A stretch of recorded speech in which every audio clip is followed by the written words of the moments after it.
নিহারির মশলা সহ নিহারি রান্না করব আর সাথে আছে নান রুটি। তো একসাথে একেবারে সহজভাবে দুইটা রেসিপি দেখে নিন। এই নিহারি বানাতে অনেক সময় লেগে যায়, তো কম সময়ে কিভাবে রান্না করতে পারবেন চলুন দেখে নেওয়া যাক।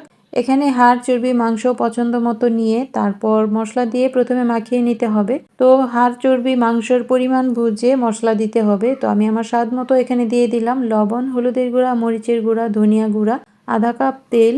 এবার একসাথে মাখিয়ে প্রেসার কুকারে দিয়ে দেব। প্রেসার কুকারে প্রথমে সেদ্ধ করে নিলে সময় খুব কম লাগে আর ঝটপট রান্না হয়ে যায়। তো কিছু গরম মশলা দিয়ে দিলাম, তারপর আমি 1 কাপ পানি দিয়ে 20 মিনিট জাল করব। 20 মিনিটে সবকিছু সুন্দর মতো সেদ্ধ হয়ে যাবে, কিন্তু হাড়ের ভেতরের চর্বিটাও বের হবে না।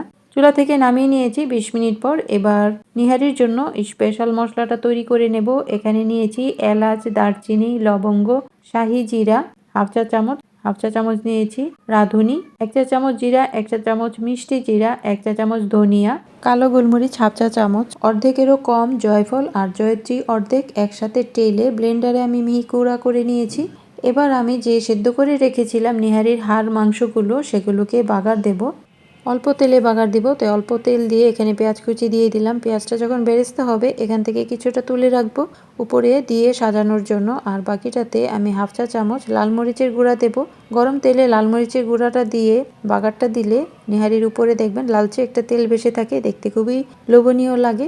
তো সেদ্ধ করা মাংসগুলো এর মধ্যে আমি দিয়ে দিলাম। আর হাড়টা দেখুন ভেতরের চর্বিটা কিন্তু একটুও বের হয় নাই।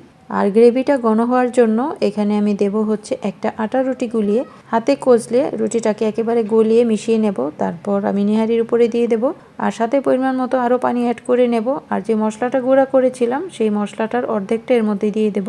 মশলাটা স্বাদ মতো দিতে হবে, যার যেমন পছন্দ পরিমাণ বুঝে। এবার একটা দুইটা বলক তুলে চুলাটা আমি বন্ধ করে দেব। নিহারির গ্রেভিটা ঘন হওয়ার জন্য এখানে পাউরুটি বা কাঁচা আটাও গুলিয়ে দিতে পারেন, তবে সবচেয়ে মজার হয় আটা রুটি গুলিয়ে দিলে। এবার রুটি বানিয়ে নেব। রুটির জন্য প্রথমে ডো করতে হবে।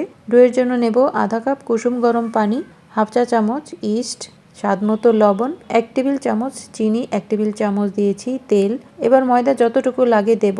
তো আমি আজকে ময়দা দিয়ে না আটা দিয়ে বানাচ্ছি। এখানে 1 কাপ আটা দিয়ে আরও কিছুটা লেগেছে। তো পানিতে আধা কাপ পানিতে যতটুকু লাগে সেই পরিমাণ মতো দিয়ে গোলাটা করে উপরে তেল দিয়ে আমি 1 ঘন্টার জন্য এটা রেখে দেবো চুলার পাশে।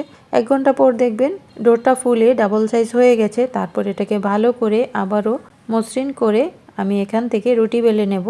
তো রুটিটা একটু মোটা করে বেলতে হবে, যেহেতু নান রুটি মোটা থাকে। আর এই নিহারিটা কিন্তু দোকান থেকেও বেশি টেস্ট হয়। আমি যে মশলাটা তৈরি করলাম এভাবে মশলা বানিয়ে রেখে দিতে পারেন, অনেক দিন পর্যন্ত এই মশলাটা রেখে খাওয়া যায়। আর এই মশলাটা দেওয়ার কারণে একেবারে দোকানের মতো একটা ফ্লেভার হবে। তো রুটি বানানো হয়ে গেছে। এবার আমি তাওয়ায় দিয়ে নিয়েছি। যদি বাটার নান করতে চান তাহলে উপরে বাটার দিয়ে নেবেন। বাটার দিয়ে ছেঁকে নিলে দেখবেন যে রুটিটা ফুলে একেবারে ডাবল সাইজ হয়ে যাবে। তো আমি বাটার দিইনি, এটা এমনিতেই আমি ছেঁকে নিয়েছি 2 পিঠ মিডিয়াম তাপে। তারপর রুটিটাকে সফট রাখার জন্য উপরে আমি বাটার ব্রাশ করে নিয়েছি, তাহলে রুটিটা ঠান্ডা হয়ে গেলেও সফট থাকবে। আর নান রুটি কিন্তু সফটই থাকে, এভাবে বানিয়ে দেখবেন একেবারে পাউরুটির মতো সফট হবে। তো একেবারে ঝামেলা ছাড়া খুব কম সময়ে এই নিহারি আর নান রুটি ঘরেই তৈরি করে খাওয়া যায়। অবশ্যই একবার হলো ট্রাই করে দেখবেন। তো আমি একটা বাটিতে নিয়ে নিয়েছি, উপরে আদা কুচি, ধনেপাতা কুচি, কাঁচামরিচ কুচি আর মশলাটা দিয়ে সাজিয়ে নিয়েছি। পেঁয়াজ বেরেস্তাগুলো তুলে রেখেছিলাম সেগুলো উপরে দিয়ে দিলাম। আর রুটিটা দেখুন একেবারে পাউরুটির মতো সফট হয়, খেতে অসম্ভব মজা হয়। তো সকাল সকাল যদি এরকম মজার একটা নাস্তা বানিয়ে দেওয়া যায় তাহলে পরিবারের সবাই খুব পছন্দ করে খাবে, সবাই প্রশংসাও করবে। আর দেখুন মাংস একেবারে গলে গেছে, কিন্তু হাড়ের থেকে ভেতরের চর্বিটাও বের হয়নি। খুবই সুন্দর রান্না হয়েছে, অসম্ভব মজা হয়েছে। ভালো থাকুন, সহজ রেসিপি পেতে সাথেই থাকুন। আল্লাহ হাফেজ।